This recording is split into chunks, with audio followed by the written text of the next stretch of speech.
11 avril 2023, on se retrouve donc pour parler de l'actu et là il y a vraiment des sujets, il y a vraiment un gros sujet à traiter, c'est la visite incroyable de Macron et Ursula à Pékin, et tout ce qui s'y est passé. Et tout ça, le pourquoi du comment, en fait, cette interview cette interview à Politico qu'il a donné dans l'avion de retour, qui fait un pataquès incroyable dans tout l'Occident collectif. On parle que de ça. Aux États-Unis, c'est le branle-bas de combat. Bon, c'est quelque chose d'énorme. Et en fait, bon, qu'est-ce qui s'est passé? En réalité, moi, selon mon interprétation, donc ce voyage à Pékin, il était prévu de longue date. Macron devait emmener avec lui les hommes d'affaires français, les grands patrons, etc. Il y avait tout un aspect totalement classique en fait à ce voyage, un voyage d'affaires, un voyage de business hein, pour un président français. Mais bon, entre-temps, donc ça avait été planifié donc à mon avis, plusieurs semaines, voire plusieurs mois à l'avance. Mais entre-temps, il y a eu la visite de Xi Jinping à Moscou. Et ça a créé ça a été un cauchemar pour les mondialistes, pour l'Occident collectif. Et donc, ils se sont dit, bon, il faut à tout prix rattraper les Chinois par le col et les ramener à la raison, les ramener à récipiscence. Alors, Biden a essayé d'appeler Xi Jinping, Anthony Blinken a essayé d'appeler Xi Jinping, Anthony Blinken, le secrétaire d'État, hein, l'un des grands chefs des néocons. Et puis Zelensky a essayé de joindre Xi Jinping pour essayer de le ramener vers l'Occident et vers le camp ukrainien. Mais ça n'a pas marché. Xi Jinping a fait savoir que bon, il n'avait pas le temps, qu'il était trop occupé, etc. Bon. Et que donc il s'occuperait de leur parler plus tard, et de répondre à ses appels plus tard, etc. Donc ils se sont dit, bon, bah, puisque Macron doit aller à cette visite qui est prévue à Pékin, on va faire passer le message à Macron pour qu'il prévienne Xi d'arrêter de se rapprocher de la Russie, d'essayer d'appeler Zelensky, de lui passer un coup de fil pour essayer de voilà et surtout qu'il arrête ce rapprochement inacceptable avec Moscou. Donc voilà. Mais ils se sont dit on n'a pas confiance en Macron. Macron c'est un peu un gars qui peut faire cavalier seul, qui peut voilà, qui est ambitieux, etc. Et donc il faut lui adjoindre une surveillance. Et la surveillance, c'est Ursula. Donc à mon avis, Ursula, ça a été décidé au dernier moment, un peu sous la pression de l'Occident collectif, sous la pression du système américain. Hein. Parce qu'Ursula, c'est une bonne soldate, elle est vraiment dans la droite ligne, il n'y a pas de problème, et avec elle, elle pourra surveiller Macron pour que Macron fasse bien passer le message, etc. Et ça a marché. Macron est arrivé à Pékin là, Xi Jinping les a reçus le premier jour autour d'une énorme table gigantesque avec Macron d'un côté, Ursula de l'autre et Xi Jinping en majesté au centre. Alors cette table, on l'a vu dans tous les médias, hein, une table gigantesque où c'était vraiment impressionnant. Où Macron avait une chaise un peu trop basse pour lui, il avait l'air d'un petit garçon, etc. Bon, et Macron, il a fait passer, sous la surveillance de maîtresse Ursula, il a fait passer le message, voilà, il faut pas se rapprocher trop de Moscou, parce que sinon vous allez être complice d'un crime, c'est des criminels, et si vous voulez pas être complice de ce crime, va falloir essayer de s'écarter des méchants russes. Et bon, bah, les Chinois, ils ont bien compris tout le petit jeu. Et ils se sont dit, bon, Macron, on peut essayer de l'amadouer, on peut le séduire et le ramener vers nous. Par contre, Ursula, il n'y a rien à faire, ça, c'est inutile, c'est du temps perdu. L'idée, c'est de les séparer tous les deux, de créer divide and conquer, hein, comme disait comme dit l'adage. Et donc on va séparer Macron et Ursula, et puis le deuxième et troisième jour, Xi Jinping a pris Macron en visite dans le sud de la Chine, il lui a fait visiter sa maison familiale, etc., les promenades, etc. Ils ont fait tout un numéro, ils ont fait tout un numéro de charme à Macron, et ça marche. Parce que Macron, ils ont flatté son ego, et Dieu sait s'il en a. Ils ont compris que Macron est un narcissiste, et que son rêve, c'est de devenir empereur de l'Europe. Hein. Macron, la France, il n'en a rien à faire. Hein. Son objectif, c'est de devenir l'empereur de l'Union européenne nouvelle qu'il va recréer, etc. Et ça, les Chinois l'ont bien compris. Donc ils se sont dit, on va séparer Macron d'Ursula, et puis on va essayer de ramener Macron vers nous. Et en le séduisant. Et ça a marché. Puisque Macron, au retour, dans l'avion, il a commencé à dire, dans l'interview donc à Politico, il a commencé à dire à un journaliste américain de Politico, et puis à un journaliste français, oui, l'Europe ne doit pas être suiviste avec les États-Unis en ce qui concerne la Chine et les sanctions contre la Chine. L'Europe doit avoir sa propre autonomie, etc. C'est quelque chose qui est totalement... C'était le cauchemar total pour la Maison Blanche et les néocons à Washington. Et d'ailleurs, Macron risque de s'attirer quelques ennuis par cette attitude. Si ça se trouve, il pourrait bien, des fois, pourrait bien financer quelques protestations contre les retraites pour essayer d'embêter Macron. Bon, là, j'extrapole énormément, mais vous comprenez l'idée. Et là, bien joué Xi Jinping, bien joué les Chinois, ils ont réussi leur coup. Et ça va leur permettre de gagner du temps, hein. C'est ça qu'ils veulent. Hein. C'était l'objectif de Xi Jinping, essayer de ramener Macron un petit peu vers le camp chinois, et même si c'est temporaire, même si c'est superficiellement. Parce qu'ils ont compris que Macron c'est un narcissique qui ne pense qu'à Macron. Alors que Ursula, elle est dans l'idéologie mondialiste, Klaus Schwab, etc. Vous allez manger les insectes, etc. Bon, elle est à fond là-dedans, il n'y a rien à faire avec elle. Macron, il y croit aussi, mais il se soumet à tout ça. Il va à la messe tous les ans à Davos, etc. Mais en fait, il croit surtout en lui. Il croit surtout en lui, en sa personne et en sa grandeur personnelle et à son rêve impérial européen. Ça, les Chinois ont joué là-dessus et ont réussi leur coup. Et ils ont réussi leur coup, et à mon avis, ça doit fulminer sérieux à Washington. Tout comme chez Ursula, puisqu'elle a été traitée en plus avec un sens de l'humiliation typiquement chinois. Ils lui ont fait passer le tchèque à l'aéroport au retour, elle a dû présenter ses papiers, etc. C'est tout juste si elle n'a pas subi une fouille au corps. Hein.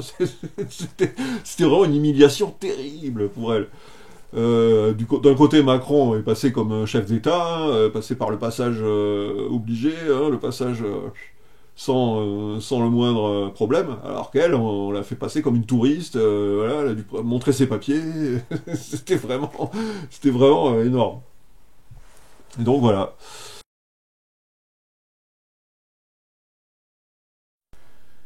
Bon, passons maintenant à l'Ukraine. Alors bon, on a le titre du Times de Londres. Hein, est-ce la dernière chance pour l'Ukraine de repousser Poutine? Je traduis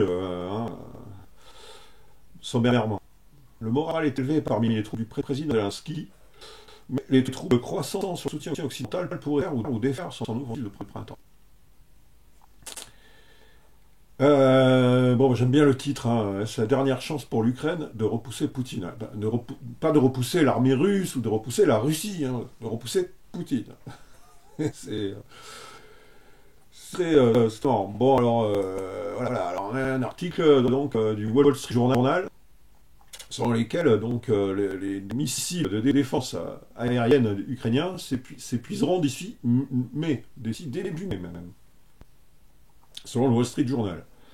Et ça, c'est tiré donc des documents, des fameux documents qui auraient fuité Par qui, comment, pourquoi, ça, le mystère est complet, mais le mystère demeure, hein, c'est difficile à évaluer. Mais enfin, en tout cas, dans ces documents, les S-300 de la défense antiaérienne ukrainienne et les Books sont en train de s'épuiser.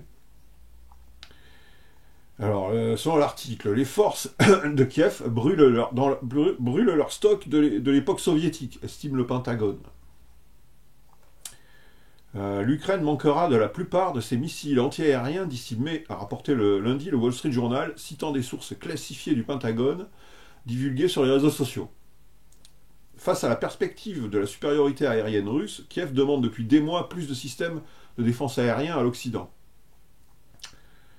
Donc, selon une prétendue présentation du Pentagone datée du 28 février, l'Ukraine dépense environ 69 missiles Buk et 200 missiles S-300 par mois, d'après le journal. À ce rythme d'utilisation, les forces de Kiev seront à court de munitions de Buk d'ici la fin de cette semaine et épuiseront le stock de S-300 d'ici le 3 mai. Alors on continue les lectures. L'approvisionnement de ces plateformes de missiles construites en Union soviétique se révèle difficile pour Kiev et ses bailleurs de fonds occidentaux. Alors à la place, l'Ukraine s'est vue accorder 3 systèmes antiaériens allemands Iris-T et 8 NASAMS américains. Cependant, ces systèmes consomment environ 64 missiles par mois et leur nombre limité ne peut pas couvrir autant de territoire que les S-300 ukrainiens, selon le document. Donc voilà. Est-ce que donc la contre-offensive de printemps, est-ce que les Ukrainiens vont faire une contre-offensive de printemps alors qu'ils sont à court de défense antiaérienne? Est-ce que ça c'est logique? Est-ce qu'il n'y a pas quelque chose qui va pas là-dedans? Alors on a par ailleurs un article du Washington Post qui nous dit en titre: les États-Unis doutent que la contre-offensive ukrainienne rapporte de gros gains, selon donc un des documents divulgués, ces fameux documents.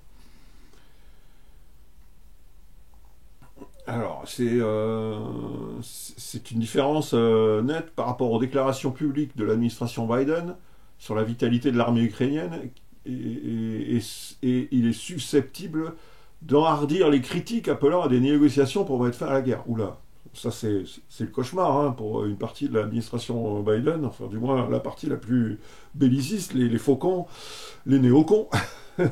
c'est ce qu'ils craignent par-dessus tout. Dieu nous préserve de ça, enhardir les critiques appelant à des négociations pour mettre fin à la guerre. Alors ça surtout pas. Alors l'article nous dit les défis de l'Ukraine en matière de rassemblement de troupes, de munitions et d'équipements pourrait faire en sorte que son armée soit bien en deçà des objectifs initiaux de Kiev pour une contre-offensive anticipée visant à reprendre les zones occupées par la Russie ce printemps, selon les évaluations des services de renseignement américains contenus dans une fuite de documents classifiés révélant les appréhensions de Washington sur l'état de la guerre. Qualifiée de top secret, cette sombre évaluation de début février met en garde contre d'importants déficits de génération de force et de maintien en puissance, et la probabilité qu'une telle opération n'entraîne que des gains territoriaux modestes. Je répète, hein, une telle opération, donc cette contre-offensive, n'entraîne que des gains territoriaux modestes. Voilà, c'est une grande différence par rapport aux déclarations publiques de l'administration Biden sur la force de l'armée ukrainienne, qui serait donc susceptible d'enhardir les critiques qui estiment que les États-Unis et l'OTAN devraient faire plus pour pousser à un règlement négocié du conflit. Donc ce que nous dit cet article, c'est que donc à Washington, il y a donc des critiques et il y a des gens qui poussent au conflit, à la contre-offensive, et puis de l'autre côté, il y a une partie de l'administration qui critique et qui trouve qu'on devrait peut-être pas prendre ces risques-là et essayer de trouver une voie négociée, etc. Mais ce n'est pas celle qui, à mon avis, a le plus d'influence sur le vieux président Biden. Je continue. Le document, ne prévoyant qu'un succès modeste dans la prochaine contre-offensive de l'Ukraine, indique que la stratégie de Kiev s'articule autour de la récupération des zones contestées à l'est, tout en poussant vers le sud dans le but de couper le pont terrestre de la Russie vers la Crimée. Vous comprenez, hein. La péninsule que Moscou a illégalement annexée en 2014, donc la Crimée, et qu'elle utilise désormais comme voie d'approvisionnement pour ses forces à l'intérieur de l'Ukraine. La puissance des défenses russes, bien ancrées, associée aux déficiences ukrainiennes, entre guillemets, hein, déficiences ukrainiennes persistantes en matière d'entraînement et d'approvisionnement en munitions, mettra probablement à rude épreuve les progressions et exacerbera les pertes pendant l'offensive, indique le document. Donc je répète ce que dit le document. Donc, selon le document fuité, les déficiences ukrainiennes persistantes en matière d'entraînement et d'approvisionnement en munitions, ça on le sait, hein, mettra probablement à rude épreuve la progression et exacerbera les pertes. Donc, beaucoup de pertes pour peu de progression. Voilà ce que dit le document. Ce que prévoit le document sur cette contre-offensive. Alors qu'est-ce que ça va donner en fait Donc en fait, on va lancer une grande contre-offensive sans défense aérienne, sans missiles de défense aérienne S-300 qui sont épuisés, donc avec des troupes peu entraînées, en manque de munitions. Ça va donner quoi le résultat? Voilà. Mais il est clair qu'il y a deux factions au niveau du pouvoir dans l'OTAN, au pouvoir américain. Et à mon avis, bon, on a d'un côté les bellicistes qui sont du côté du département d'État, Blinken, Victoria Nuland, etc., toute la bande néocons, et qui est très puissante au niveau de l'influence, hein, peu nombreuse, mais très puissante au niveau de l'influence. Et puis de l'autre côté, on a probablement au Pentagone une partie de l'administration du Pentagone qui freine des cas de fer et qui dit non, c'est peut-être pas une bonne idée, il faudrait peut-être dire aux Ukrainiens de baisser leurs prétentions, de commencer à arrêter de dire qu'ils vont reprendre la Crimée, le Donbass, etc., parce que ça risque de mal se passer. Voilà. Et on a l'article, alors toutes les parties, alors on continue plus loin dans l'article, donc c'est ce que nous explique l'article, hein, donc il y a cette discussion entre les deux factions. Alors, toutes les parties sont sorties de ces conversations avec le sentiment que l'Ukraine commençait à comprendre les limites de ce qu'elle pouvait réaliser dans l'offensive et se préparer en conséquence, ont déclaré les responsables américains. Bien qu'il soit peu probable que la rupture du pont terrestre se produise, peu probable, ont déclaré ces personnes, les États-Unis espèrent que des gains supplémentaires, incremental gains, quelques gains supplémentaires, quelques petits gains territoriaux, quoi, en fait, que des gains supplémentaires pourraient au moins menacer la libre circulation de l'équipement et du personnel russe dans le couloir, qui a été une ligne de vie pour les forces d'invasion. Donc en fait, on dit, mais quand même, ceux qui poussent à la contre-offensive pensent que juste quelques petits gains supplémentaires, voilà, ça suffirait pour créer un effet boomerang, enfin un effet boule de neige plutôt, c'est ce que je voulais dire, un effet boule de neige qui donc pousserait les Russes ça mettrait voilà, les Russes dans l'embarras et ça paraît quand même compliqué. Donc les États-Unis espèrent que des gains supplémentaires, des petits gains supplémentaires, puisque la rupture est peu probable, hein, c'est cité dans la citation exacte, hein, bien qu'il soit peu probable que la rupture du pont terrestre se produise, donc c'est peu probable, mais les États-Unis espèrent. C'est vraiment c'est comme sur LCI, quoi. On prend ses désirs pour des réalités, en fait. On espère que ça va, que ça pourrait menacer la libre circulation d'équipements et du personnel russe, et voilà, et des militaires russes. Voilà, et puis bon, et pourquoi pas, ça pourrait entraîner la chute de Poutine, le retrait des Russes du Donbass, voilà, mais ça n'a aucun sens en fait. Ils ont des espoirs complètement illusoires. En fait. Des petits gains supplémentaires, non, ça ne peut pas. Ça paraît. Alors bon, plus loin, on a un autre haut responsable ukrainien,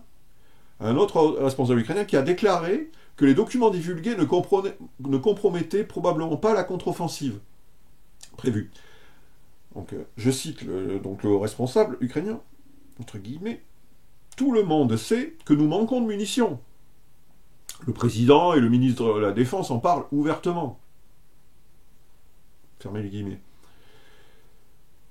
Rouvrez les guillemets, et il est devenu évident pour tout le monde depuis novembre que la prochaine contre-offensive se concentrera sur le sud. D'abord Melitopol, puis Berdiansk. Berdiansk c'est sur la côte, hein, ça veut dire couper. Hein, Mais l'endroit exact, nous pouvons le décider une semaine avant. On ne sait pas l'endroit exact.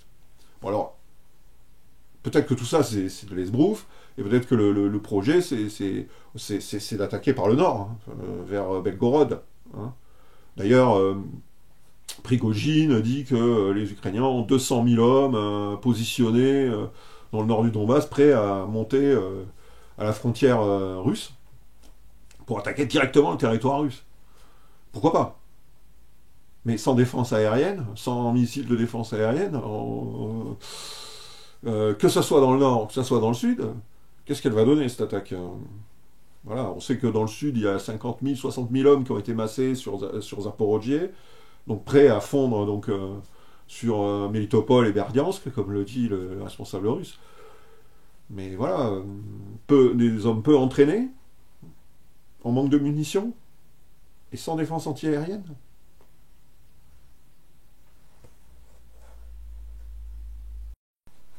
Donc, si on lit ce paragraphe, on sent que ce haut responsable ukrainien, dont le nom n'est pas cité, mais bon, dans le paragraphe, quand même, on comprend.